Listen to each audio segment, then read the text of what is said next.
Hai Sobat Geopolitik, kekejaman perang kembali menelan korban sipil. Rusia melancarkan serangan besar-besaran ke Ukraina menggunakan drone dan rudal pada Kamis malam. Sebanyak 5 orang tewas, termasuk bayi dan keluarganya, hanya beberapa jam setelah Ukraina menggempur 5 pangkalan udara Rusia dalam operasi rahasia. Apa yang sebenarnya terjadi? Siapa yang jadi target? Dan bagaimana dampaknya? Kita bahas lengkap di video ini. Kamis malam yang mencekam. Kota Preluki di Oblast Chernihiv menjadi salah satu target utama. 5 korban jiwa termasuk seorang petugas pemadam kebakaran, istrinya, anak perempuannya yang seorang polisi, dan cucu laki-lakinya yang masih bayi. Semua tewas ketika rumah mereka dihantam drone Rusia saat sang ayah sedang menyelamatkan korban di lokasi serangan sebelumnya.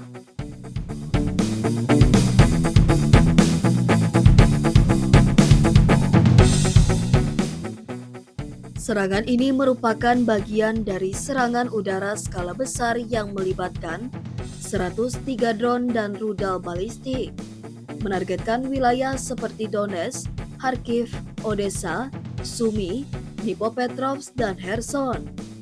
Di Kharkiv, serangan drone dan rudal menghantam distrik permukiman Slobitsky. 19 orang terluka, termasuk 4 anak-anak dan seorang nenek berusia 93 tahun. 7 gedung apartemen rusak, kendaraan hangus terbakar. Wali kota Kharkiv menyebut salah satu drone menghantam lantai 17 gedung bertingkat tinggi, dan satu lagi menghantam lantai pertama gedung di dekatnya. Apa yang memicu serangan balasan brutal ini?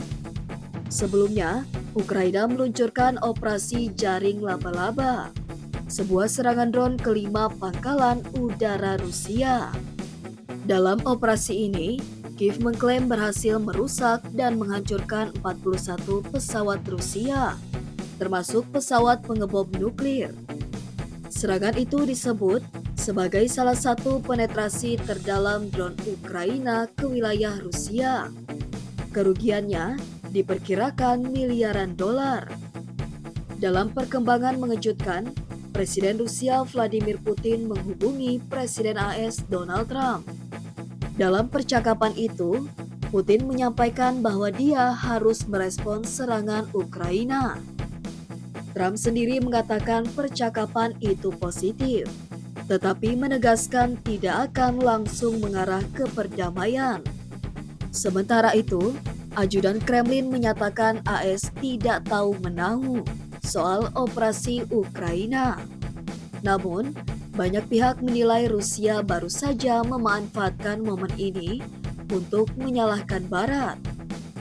Presiden Ukraina Zelensky menyebut serangan ini sebagai tindakan terorisme negara. Dia juga menegaskan Rusia telah membunuh 632 anak sejak invasi penuh dimulai pada 2022. Ukraina menyerukan peningkatan sanksi internasional dan menyebut serangan ini sebagai kejahatan perang.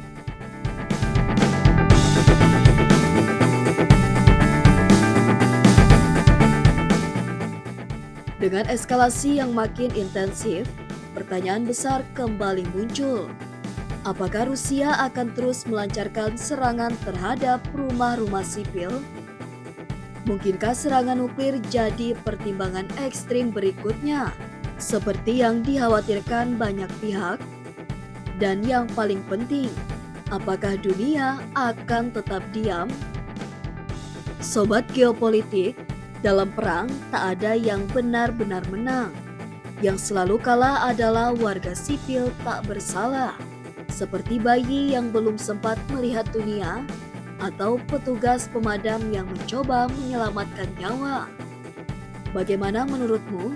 Haruskah dunia bersikap lebih keras terhadap Rusia? Ataukah tekanan juga perlu diberikan ke Ukraina untuk menghindari eskalasi?